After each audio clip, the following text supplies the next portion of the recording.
Once again, I called it wrong.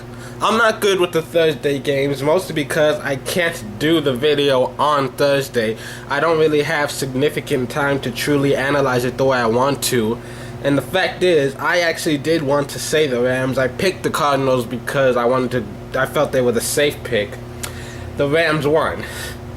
And, I've only gotten one Thursday night game right all week. So it's really no shock here. I think if you're using me to decide who to bet on, just for the Thursday night games, just go with whoever I don't go for, because I just can't seem to call these right. But once again, to be fair, I did want to say the Rams. But I'm starting 0-1 this week. No real surprise. I can't. Those Thursday games are giving me hell. But for the Sunday games, I think I can do a little bit better. We'll start with the 1 o'clock slate with the Eagles versus the Steelers.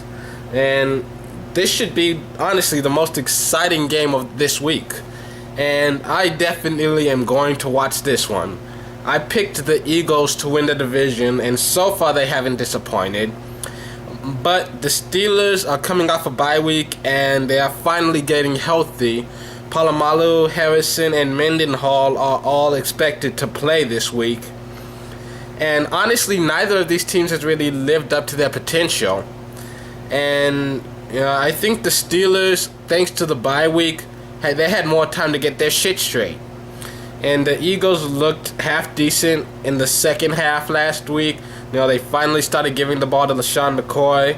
But Maclin is still injured. Vick isn't playing consistent enough. They've been struggling with turnovers all year. Their 3 wins have come by a total of 4 points. Honestly, it's just not enough for me. And they're playing in Pittsburg this week, so I've got to give this one to Steel City. And then you have the Packers at the Colts. The Colts have been playing surprisingly well this year, but the Packers, at least in my opinion, are still the class of their division. They've got the better defense, they've got the better offense, they've got the better special teams. Jennings, I think, is going to miss this week, but Rodgers still has plenty of weapons to throw to. And Benson looks like he's finally coming into his own with that offense. Robert Freeney and Mathis used to be the scariest pass rushers in the leagues, but right now they quite making headlines like they used to. And not Clay Matthews right now, he's doing his thing. I gotta give it to the Packers. And then you have the Browns at the Giants. And to be honest, I really want to pick the Browns.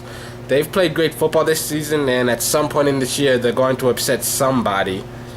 However, the Giants, they played great all season, and their only losses have been to divisional opponents. It's hard not to go with them, especially since they're facing the Browns.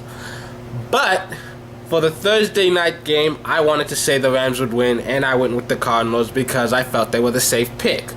My gut was telling me to pick the Rams, and for some reason my gut is telling me to pick the Browns. The Browns and Saints are the only winless teams right now, and I don't think anyone's going 0-16 this year. I'm going with the Browns for the upset. Then you have the Falcons at the Redskins, which this could arguably be RG3's toughest game all season. The Falcons are a well-balanced team. Their defense played surprisingly well against Peyton Manning, but then they got surprisingly horrible against Cam Newton. The most important thing, though, is how well Matt Ryan has been playing. However well the Redskins play today, Matt will be able to outmatch them. You give this one to the Falcons. Then you have the Dolphins at the Bengals.